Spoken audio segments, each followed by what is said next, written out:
Merci infiniment, Éminence, de nous recevoir. Vous venez de publier un nouveau livre entretien avec Nicolas Dia intitulé Le soir approche et déjà le jour baisse aux éditions Fayard. Le moins que l'on puisse dire est que vous n'y maniez pas la langue de buis. Si vous prenez à nouveau la parole, écrivez-vous, c'est parce que vous ne pouvez plus vous taire, les chrétiens étant désorientés, ce sont vos mots. Faites-vous là allusion aux récents scandales qui ont touché l'Église. Pas seulement ces scandales, mais vous savez que nous vivons quand même une grande crise depuis plusieurs années. Et je me rappelle qu'en 2016-2005, juste avant son élection au siège de Saint-Pierre, Benoît XVI disait que l'Occident traversait une crise qui ne s'est jamais vérifiée dans l'histoire du monde. Vous voyez comment la famille est détruite, comment le mariage est conçu d'une manière différente de ce que nous avons toujours connu, comment l'anthropologie également est en grande crise. Et donc, bien sûr, il y a la crise économique, la crise politique, la crise des responsables. Au niveau de l'Église, il y a également une baisse énorme de la pratique religieuse. Les églises sont vides et l'enseignement de l'Église semble également très flou, confus, et beaucoup de gens sont désorientés, ils ne savent plus vraiment où aller. Et donc, c'est cette réalité que j'ai décrite, je n'invente rien, je ne fais qu'un constat le plus précis possible, le plus proche de la vérité possible. Et si nous avons les yeux ouverts, nous voyons bien que ce que j'ai décrit est ce qui existe. Et donc il y a une grande confusion, une grande incertitude. Les gens sont désemparés, effectivement, et ils veulent surtout qu'on leur indique la route, qu'on leur indique la foi, qu'on leur enseigne la foi que nous avons toujours vécue. Et la foi ne change pas, la parole de Dieu ne change pas, Dieu est le même, voyez-vous. Et donc, ce que écrit, ce que dit ce livre, c'est vraiment la réalité, mais en même temps donner espérance que malgré cette crise, il y a possibilité de retrouver vie, de retrouver confiance. Parce que même sur le plan humain, quelqu'un peut avoir une maladie grave. Il se soigne et retrouve la santé. Quelqu'un également peut traverser une difficulté passagère, mais après des efforts, après une aide qu'il peut recevoir, eh bien, il retrouve une certaine assurance, voyez-vous. Donc, il y a des périodes de confusion, des périodes de désemparement, mais on peut quand même trouver une espérance, voyez-vous. C'est ce que j'essaie de dire dans ce livre. Vos propos semblent viser à réveiller un Occident en perdition, à rebours du discours habituel que l'on peut entendre sur le sujet, et comme dans votre livre Dieu ou rien, vous rendez hommage, je cite, aux beaux fruits de la colonisation occidentale, aux missionnaires de France qui vous ont apporté le vrai Dieu. Aujourd'hui, en somme, le missionnaire, c'est vous, et la terre de mission, c'est la France. Diriez-vous que l'Occident a oublié ses racines, a dilapidé son héritage? Je crois que nous devons être vrais, quoi. Moi, j'ai tout reçu de l'Occident, ma formation, ma foi. Et ce que je vois aujourd'hui, on a l'impression que l'Occident renie ses origines, renie son histoire, ses racines. On n'a rien à voir avec le christianisme, semble-t-il. Ce qui n'est pas vrai, quoi, parce que lorsque vous ouvrez les yeux, vous voyez bien l'architecture, vous voyez bien la musique, vous voyez bien, enfin, la littérature, vous voyez que tout est chrétien, en fait, voyez-vous. Donc je ne vois pas pourquoi on peut nier ce qui est, voyez-vous. Et nier ce qui est, c'est mentir soi-même. Et moi, je pense que l'Occident est en grand péril s'il renie ses racines chrétiennes. Voyez-vous. C'est comme un grand fleuve, j'ai dit toujours, comme un grand fleuve. Il a beau être immense, majestueux, mais si ce fleuve perd sa source, au bout d'un certain temps, il se dessèche. Parce qu'il il n'est pas alimenté. C'est comme un arbre aussi qui n'a pas de racines. Il meurt. Un Occident sans racines chrétiennes est un Occident menacé de mort, de disparition. Surtout que elle se fait envahir par d'autres cultures, que eux ne renoncent pas à leur histoire et qui sont combattants pour montrer qu'ils sont musulmans, qu'ils ont une culture musulmane, qu'ils ont des valeurs musulmanes à proposer. Donc, pas seulement les musulmans, également les bouddhistes. Il y a d'autres cultures qui envahissent l'Europe.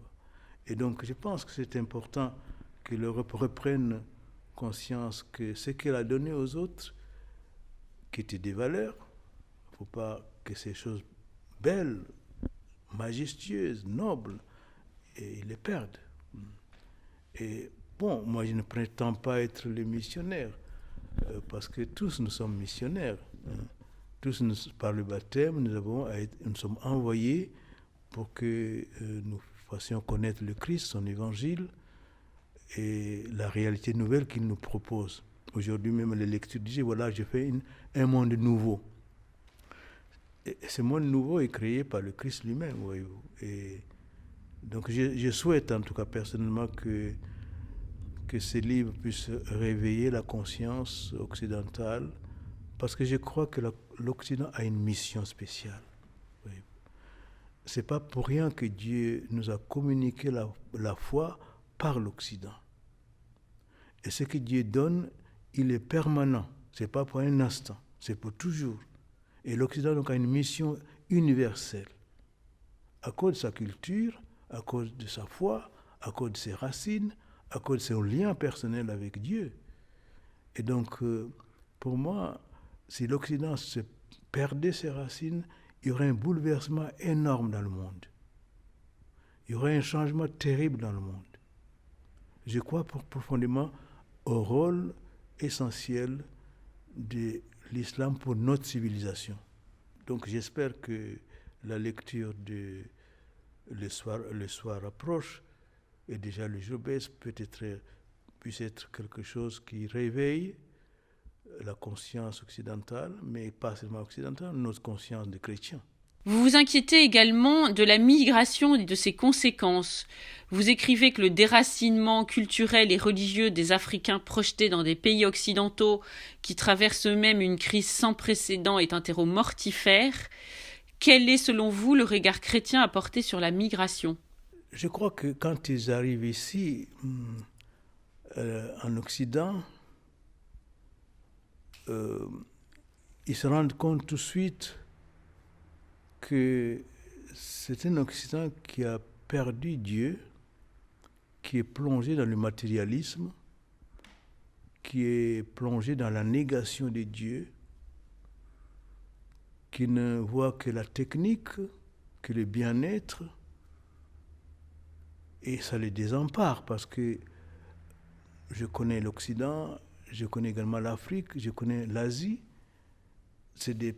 L'Asie et l'Afrique, c'est quand même des continents profondément attachés à Dieu, au transcendant. Et arriver ici, c'est de retrouver uniquement dans le matériel, ça peut être une désorientation pour eux. Or, je pense que si vous les accueillez, ce n'est pas seulement pour leur donner du travail, c'est leur donner un logis, leur donner de quoi vivre, mais proposez-leur aussi ce qui fait votre richesse, votre foi, sans forcer personne, parce que la foi est un acte d'amour, on ne force pas quelqu'un à aimer. Donc, vous leur proposez ce qui fait votre richesse, votre foi chrétienne, et en laissant chacun sa liberté d'accepter ou de refuser. Donc, je pense que là aussi, l'Occident a une mission, voyez-vous. Quand vous recevez quelqu'un, vous lui donnez le meilleur de vous-même. Et le meilleur de nous-mêmes, c'est notre cœur.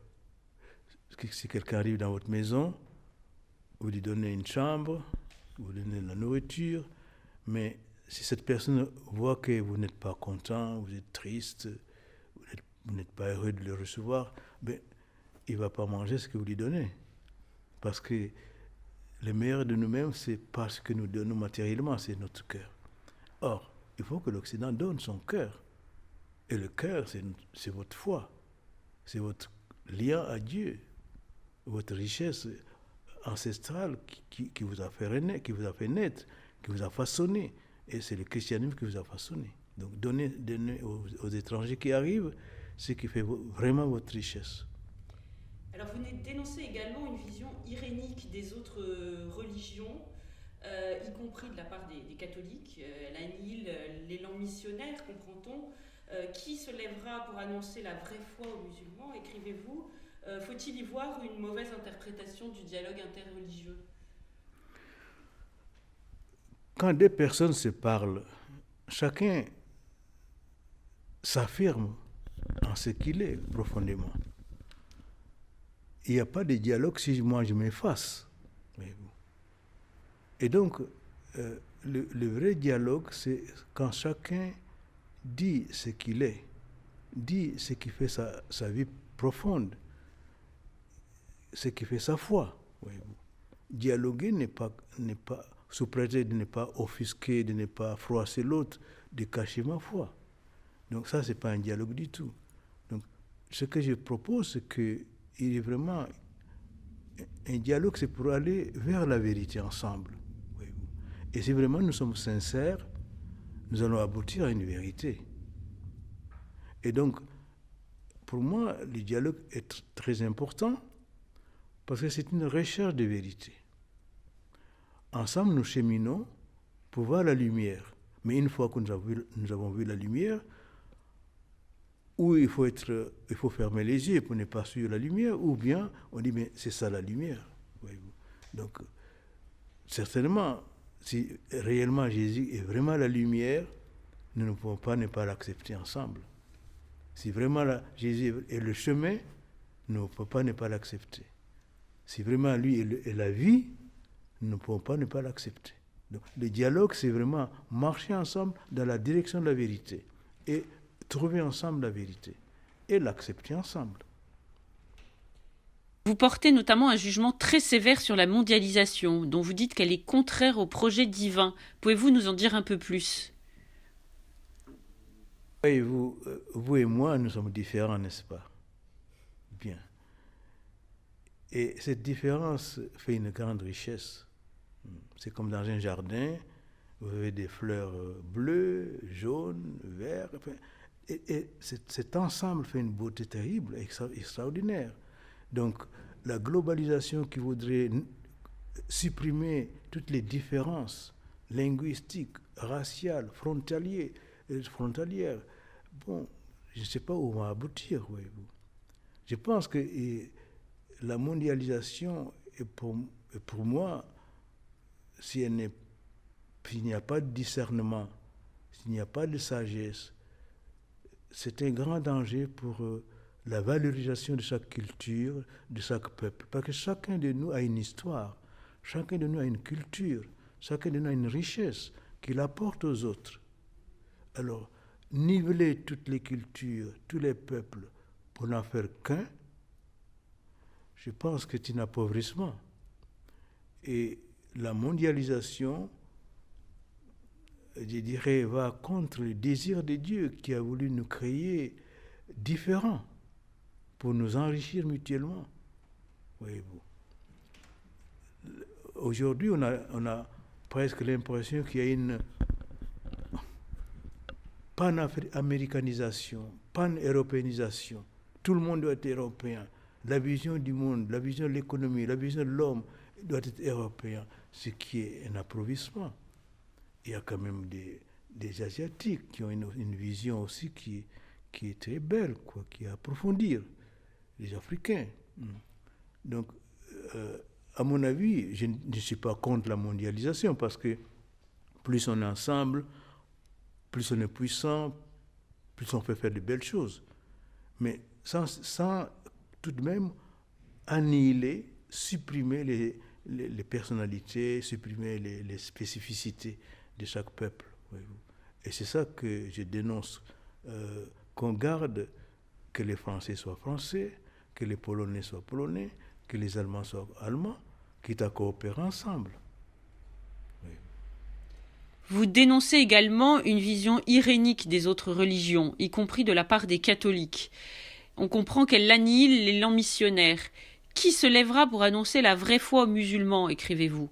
Faut-il y voir une mauvaise interprétation du dialogue interreligieux? Enfin, je pense que la responsabilité de cette baisse de la foi, de cette baisse de la pratique, de cette manque de connaissance de la religion, de la doctrine, je l'attribuerai aux prêtres, parce que c'est leur métier, disons.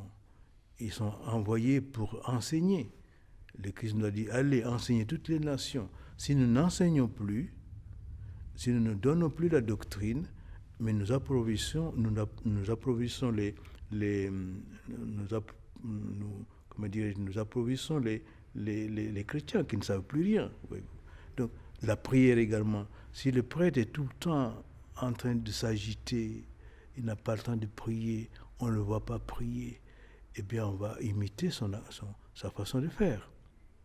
Alors, je pense que notre responsabilité est énorme. Nous devons être des modèles du troupeau, des modèles de prière, des modèles de vie morale.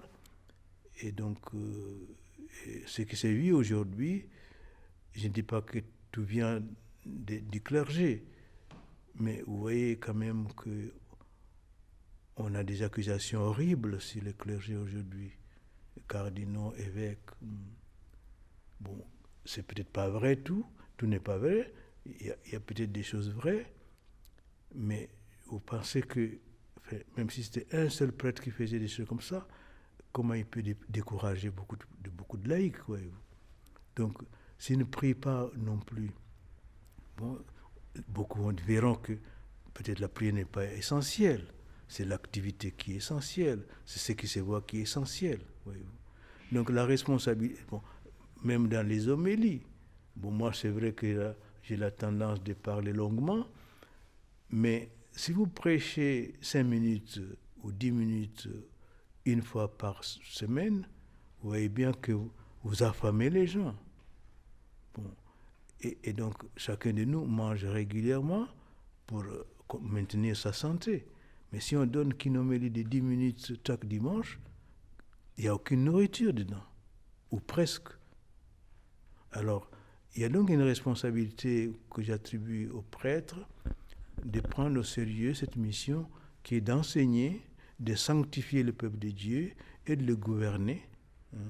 Gouverner, ça ne veut pas dire imposer des choses, mais orienter, le faire avancer vers Dieu, pour une meilleure connaissance de lui.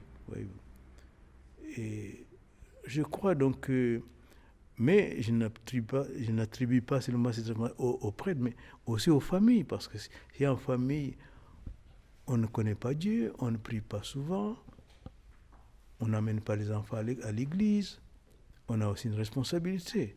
Ils ne savent pas quoi croire, ils ne savent pas qu'est-ce que c'est que la foi. Donc tous nous avons une responsabilité dans ce que nous vivons aujourd'hui, soit au niveau de la baisse de la foi, de la pratique de la foi, au niveau également de l'engagement missionnaire, parce que nous sommes tous appelés à enseigner, à sanctifier et à orienter les personnes vers Dieu. Vous parlez de décadence, vous évoquez la chute de l'Empire romain dans ce livre comme s'il y avait une analogie.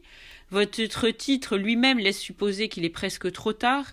Que diriez-vous à ceux qui pourraient désespérer? Est-il encore temps de se retrousser les manches? Le titre du livre, c'est un passage de l'Évangile de Saint-Luc. Et je peux dire que la situation que nous vivons, c'est la situation qu'ont vécu les premiers chrétiens, les premiers disciples de Jésus. Jésus est mort, enterré, ils sont tous découragés. Chacun rentre chez soi. Et voilà, que Dieu vont chez eux et Jésus les rejoint. Et il dit, mais pourquoi vous êtes tristes? Ils lui répondent, mais vous ne savez pas ce qui s'est passé à Jérusalem? Et ils disent, mais non, je ne sais pas. Mais tu es le seul à ne pas savoir. Ils ont tué Jésus, qui était le grand prophète. Nous espérions que c'était le Messie. Mais voilà, il y a 3 jours qu'il est mort. C'est fini, nous rentrons chez nous. C'est nous. Et lui, pendant longtemps, il va leur expliquer que c'est comme ça que le Christ devait finir pour le salut du monde. Ensuite, ils entrent dans une auberge, ils se mettent à table, il prend le pain, il fait la bénédiction, il leur rend le pain, il leur donne à manger, et leurs yeux s'ouvrent, mais ils reconnaissent que Jésus est là, il est vivant. Eh bien, nous aussi, on peut avoir cette impression que tout est perdu, quoi. Mais si nous reconnaissons Jésus à travers sa parole, si nous reconnaissons Jésus à travers l'Eucharistie, eh bien, il n'y a pas à désespérer. Parce que lui-même nous a dit, je suis avec vous jusqu'à la fin du monde. Donc, pour moi, je pense que c'est comme ce que je disais tout à l'heure, quelqu'un peut être gravement malade, mais il retrouve la santé. Et nous pouvons retrouver notre santé si nous allons à l'essentiel. Et quel est l'essentiel? C'est Dieu. Quel est l'essentiel? C'est Jésus-Christ. Quel est l'essentiel? C'est les valeurs humaines. Et donc, il y a de quoi espérer pour moi. Il ne faut pas se décourager, il ne faut pas désespérer. Nous vivons un moment difficile, mais c'est un moment qui va passer et l'aurore arrive et nous pouvons donc faire confiance que la lumière arrive et cette lumière c'est Jésus. Et donc lui nous redonnera la joie de vivre, la joie de nous aimer et d'être ensemble comme des frères.